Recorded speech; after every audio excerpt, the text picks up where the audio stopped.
Okay, I finally changed the slide format. Hope you like the new motif, just something different. This week we're going to talk about developing and evaluating provider networks. When building a network of providers, you need to take a look at four primary areas. One, obviously, is location. Where are the providers compared to where your members live? You need to look at the specialty mix of the providers you're looking at. We need a mix of hospitals, primary care physicians, specialists, other types of professionals. We want to look at the cost of those providers and the quality of the care provided by those providers. What you want is a sweet spot of the right mix of specialists in the right location that provide high quality services at a lower cost. That's the sweet spot you're after when building a network or a narrow network, which we'll be talking about. Provider networks consist of hospitals, physicians, other professionals who enter into a contractual arrangement with a payer. Such providers are often called participating or par providers or in-network providers. What we're going to be talking about this week is some of the evaluation criteria that are used for building a network. And this is above and beyond the basic criteria, such as the provider has to be properly licensed. You don't want a cardiologist who doesn't have a medical degree. So this assumes you've gone through all the basic credentialing to make sure that a provider is properly licensed to render care. These agreements usually require providers to accept a lower payment rate for members of that payer compared to what they would normally charge for a service. This saves the payer money and it saves the patient's money. Providers also agree not to bill the difference between charges and payment. This is called balance billing. This saves the patient's money and saves the payer's grief from consumer complaints. In exchange for accepting lower payment rates, these agreements generally require payers to pay a provider directly rather than reimburse a patient. This reduces the bad debt risk for providers because they're getting the payment directly from the insurance company and not relying on a patient to pay the bills. There's still a risk of bad debt because of unpaid deductibles or copays, especially with more use of high deductible health plans. But some of these agreements actually will have the insurance company make the provider whole if their members do not pay the copay deductible.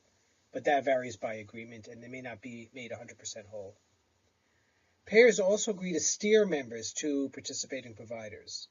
The payers provide financial reasons a member would want to use or prefer to use a participating provider. That could be lower copay or deductibles, and what that does, that increases volume to the provider, which offsets some of the reduced revenue by accepting lower payment rates. As the healthcare system in the U.S. moves from a volume-based business to more of a value-based business, payers are getting more selective in which providers they accept into their networks. Many payers now have what are called narrow networks or high-performing networks. Those are subsets of their regular provider networks that pass some screens to balance the quality of care provided and the cost of that care. The ideal is to identify all the providers that render the highest quality care, and then among those providers, which ones provide that care at the lowest cost. One type of narrow network involves what are called centers of excellence. This is a term used for high-performance hospitals, and it's usually limited to specific types of service. For example, a payer may identify centers of excellence for transplants, or cancer care, or bariatric surgery. Payments to centers of excellence are often based on global fees, where a certain amount of money will be paid to a center of excellence for a liver transplant. And that pool of money pays the hospital, the doctors, any post-discharge care, all gets wrapped up into that global fee.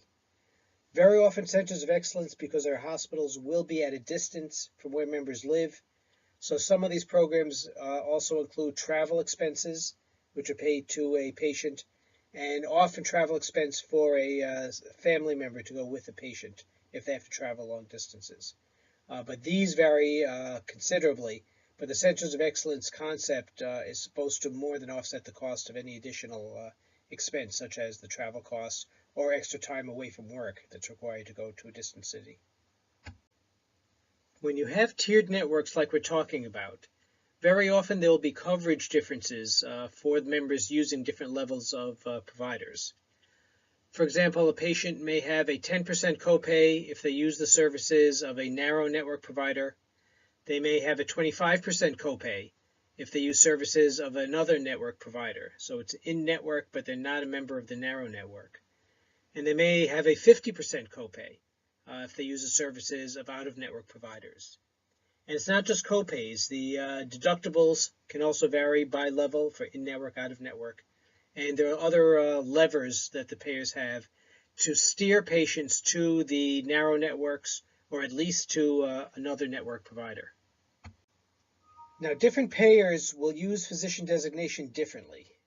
There'll be different methods for evaluating physicians or hospitals. We'll be talking about a lot of those, the characteristics of those throughout the rest of this module. Some payers will use that designation to create a network with a subnetwork. Those are the high-performing networks we've been talking about on the last few slides. Some will use the designation to flag higher performing physicians within the standard network. So if a member is looking for a certain type of specialist, they'll see a list of specialists who are in network, and some of them will be flagged as being higher performing. This is one way the payer can help steer members to the higher performing, more cost-effective, higher quality physicians. Now, even within a payer, these methods have to vary sometimes based on availability of a specialist. For example, if you have an area with just 2 cardiologists, a payer will generally try to have at least one who's in network. Now, there are a lot of considerations that go into provider evaluation, be they physician, hospital, or any type of professional. We will be focusing on physicians through most of this because that's where most of the effort and attention goes, at least currently among the payers. The components and the way you approach it will vary by specialty. You'll have quality measures. To use them, you need to deal with something called attribution, which is attributing which patients are under the primary care of a physician. You need to deal with the data sources, where you're going to get the information to do the evaluation. You need to risk or case mix adjust your data so that it's a credible comparison. You need to somehow deal with outlier patients and to some degree outlier physicians. You need a way of combining cost and quality measures so that you have a unified index, if you will, of how that physician stacks up. You'll need a threshold for recognition. Are there certain thresholds below which, for example, you will not provide information? Location comes into play. You need to take into account the distribution geographically of physicians versus the where your membership lives. And then how you can use the information. How are you going to inform consumers and patients about what you're finding?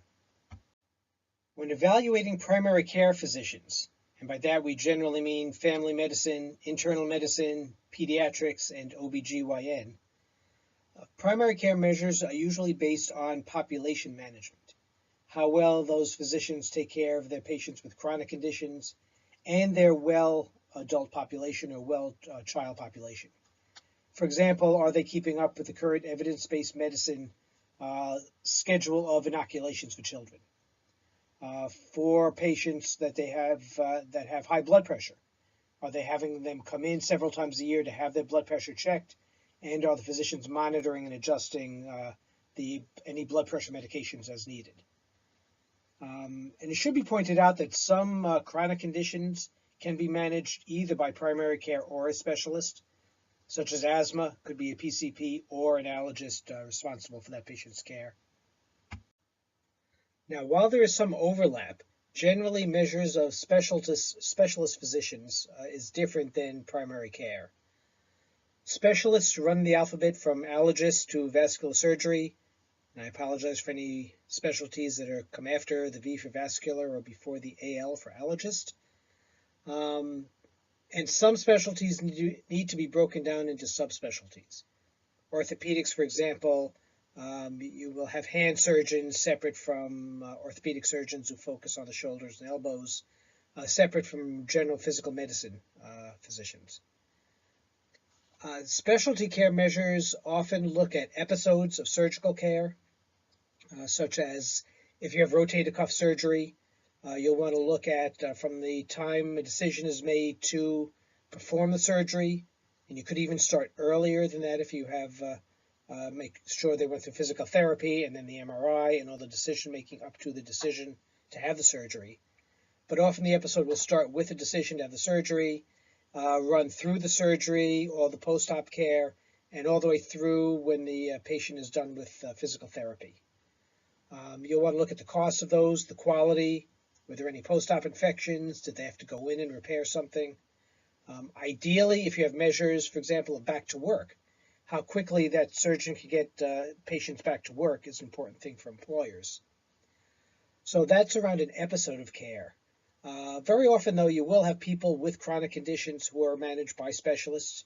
For example, if you have a patient with ulcerative colitis or Crohn's disease, they will be under the care of a gastroenterologist, and that will often look at how many visits per year they do. Do they do colonoscopies on the recommended schedule? So that there is overlap with the approach taken for primary care, but it's different measures that you'd be looking at for the same approach. Now, physician quality measures vary a lot among payers and among academics who look at these things. Some quality measures have more science behind them than others.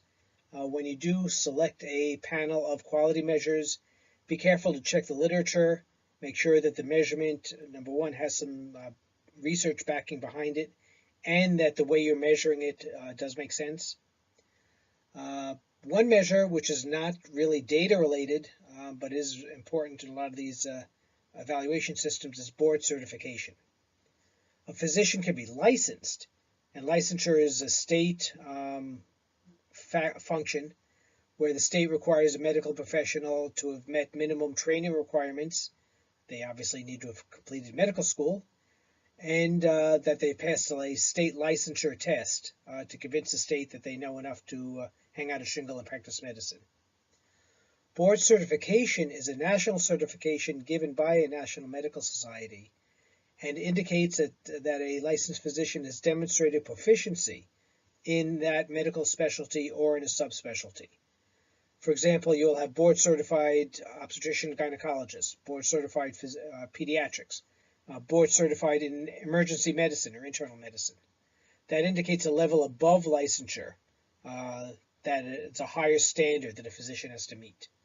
And board certification is often a minimum requirement for a payer to consider a physician as high performing. They can be in network, but often the high performing networks, the narrow networks, require you to be board certified. Some quality measures are based on what's called adherence to evidence-based medicine. EBM, as it's sometimes called, is care that's based on good clinical research that indicates that certain clinical practices are optimal for a certain type of patient or a condition. The research practices are important. Ideally, you'd want EBM based on clinical trials, properly blinded and randomized. Not always possible, but you want to use the best evidence available. And some interesting history on how this has not worked out in the past. There used to be something called laudable pus. This was back before germ theory, before antibiotics, when physicians noticed that people who had a wound, if that wound became extruding pus, then those patients tended to live. So they discovered ways of basically rubbing dirt into the wounds to create an infection and produce the pus. What they didn't realize, it was only those patients that lived long enough with the wound for it to become infected. Those are the ones that survived, and that's why there was the pus, because of the infection. The pus did not help them live. It was the other way around. On the other hand, back in the 1500s, when seamen were having scurvy, that's a vitamin C deficiency with bleeding gums, loss of teeth, splotchy skin. It was discovered that the sailors who took lemons, they ate lemons or oranges, something that we now know is high in vitamin C. They discovered those sailors didn't get it. So they started prescribing lemons basically for sailors. So there was not properly controlled study, although one was done in the 1700s, but it was still clinically effective. So the evidence-based medicine will vary over time, which makes it somewhat something you have to track really. If you're using it as a measure, it may change over, say, a 10-year period. But it is one good way to identify physicians who have a minimum number of what are called gaps in care, where if you have a diabetic patient, for example, under the care of a primary care physician, that patient should be sent to a podiatrist once a year for a foot evaluation, because a lot of extremity issues accompany diabetes. So there's certain practices which are expected for certain chronic conditions, certain types of patients, certain types of surgery to follow a certain protocol. If you can identify them and they're measurable in claims, then you want to look for gaps in care, and you want physicians with a minimum number of gaps. Adverse events is another category of quality measures. These are any negative medical occurrence in a patient which may or may not have a causal relationship with prior care rendered by a provider, but there is an expected link between those occurrences and care.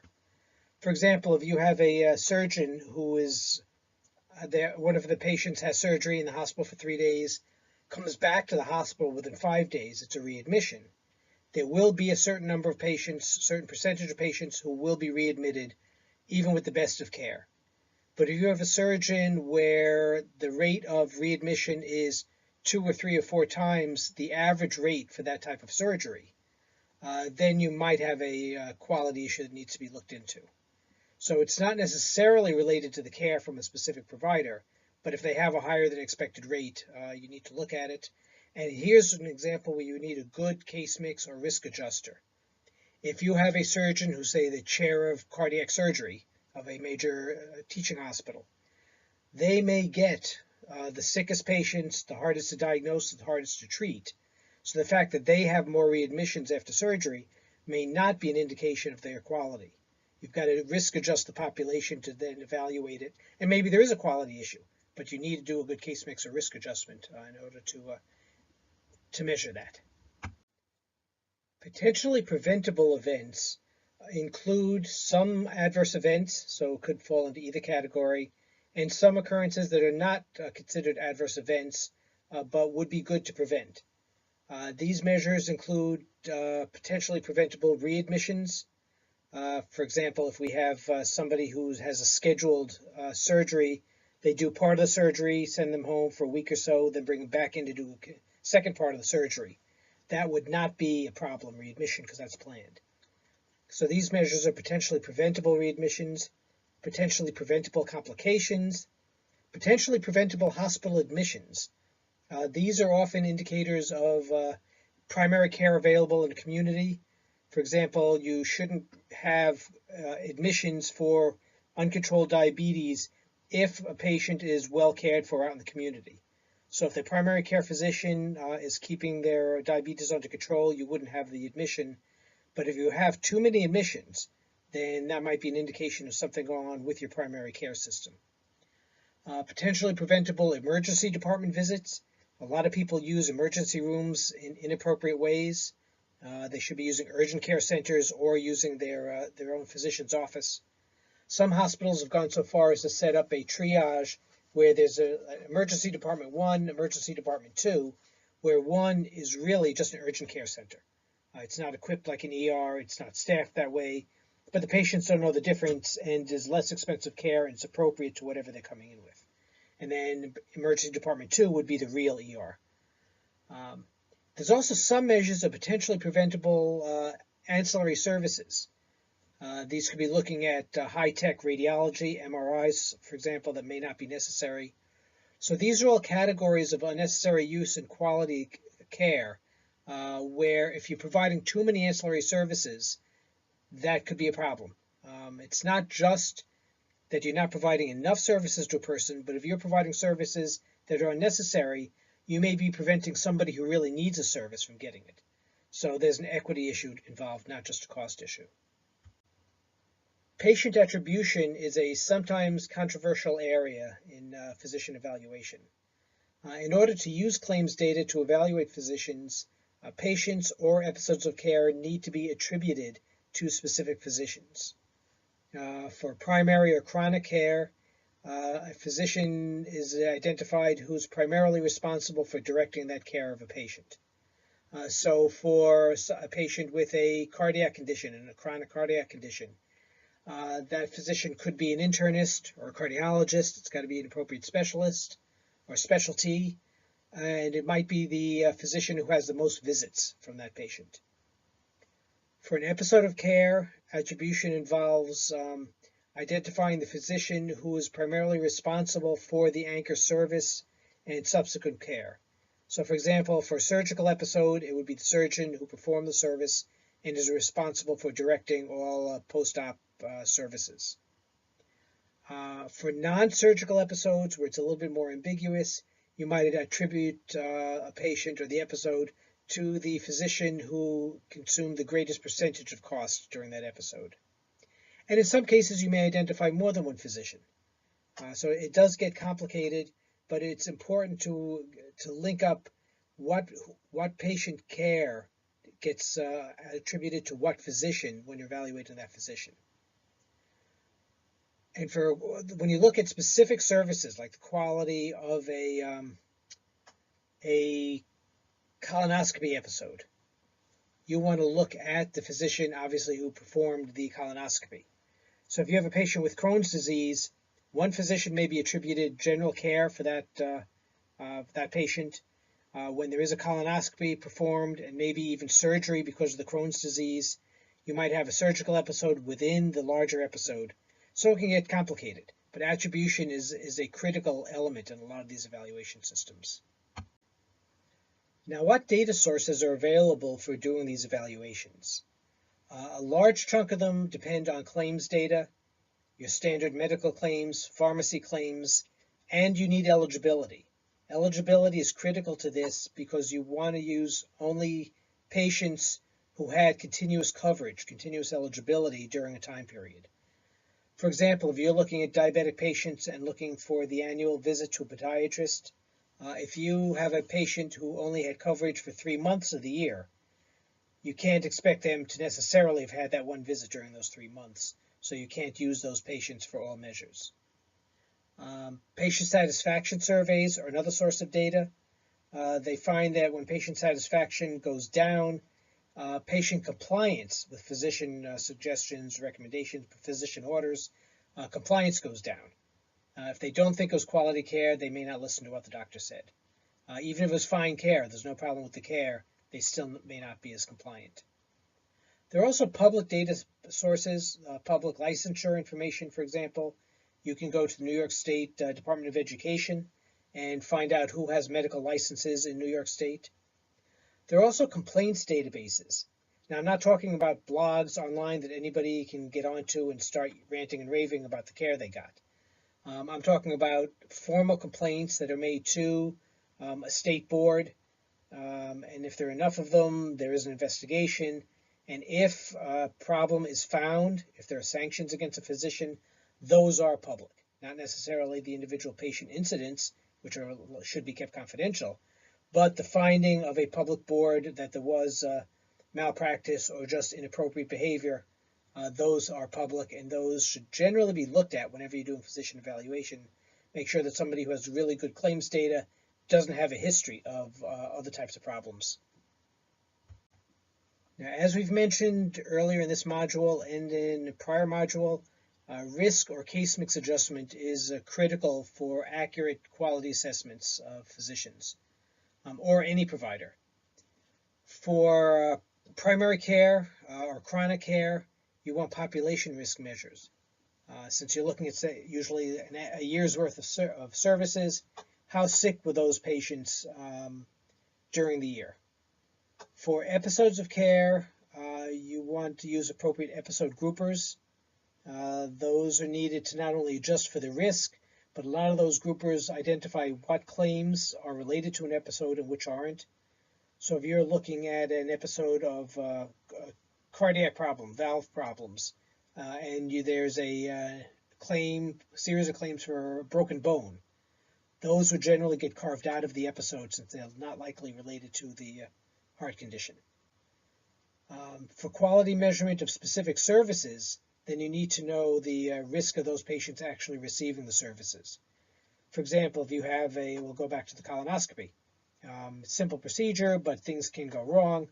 And if you have patients who are very immobile or have certain types of digestive problems, as opposed to patients who are just going through a screening colonoscopy, that needs to be taken into account so we can see if any subsequent issues that patient has could have been related to existing comorbidities and not to the service provided. You also need to be careful when doing analytics like this to deal properly with outliers. Could be patients or episodes that are so unusual that you don't trust that they really belong in the group you're evaluating. They can be excluded, they can be truncated, there's a variety of ways of handling them.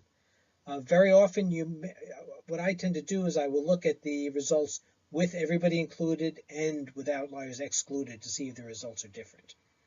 For example, you could take out high-cost claimants from a lot of these metrics and see what things look like with or without those patients.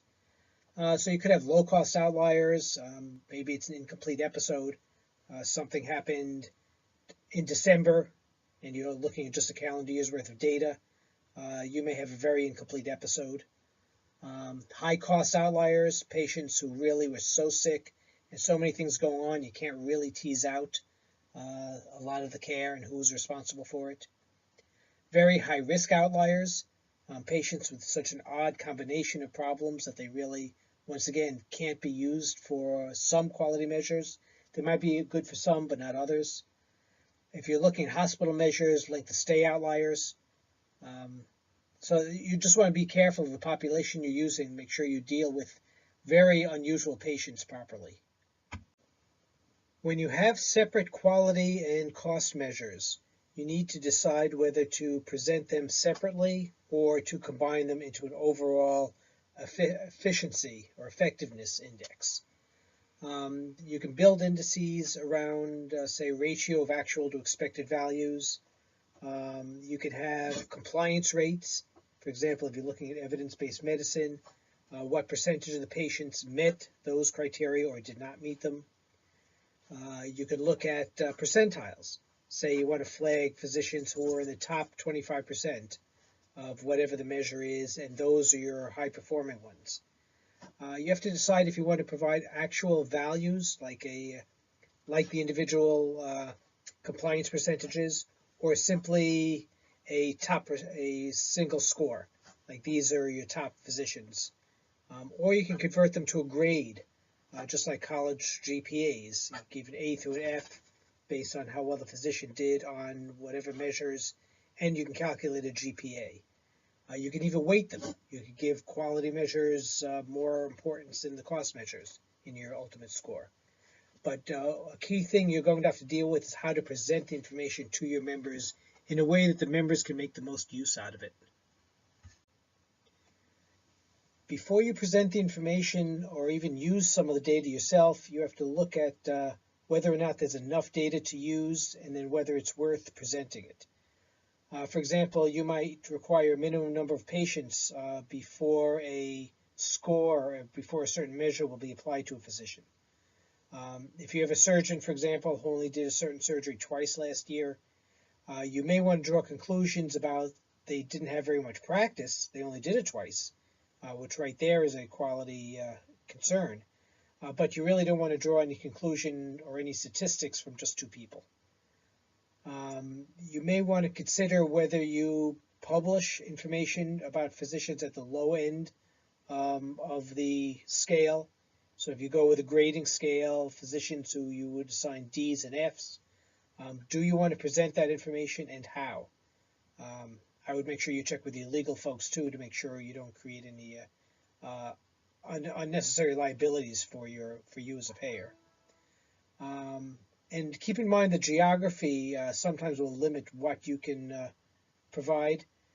So you may want to limit physicians that a patient sees to within, say, a 30-mile radius of wherever their residence is.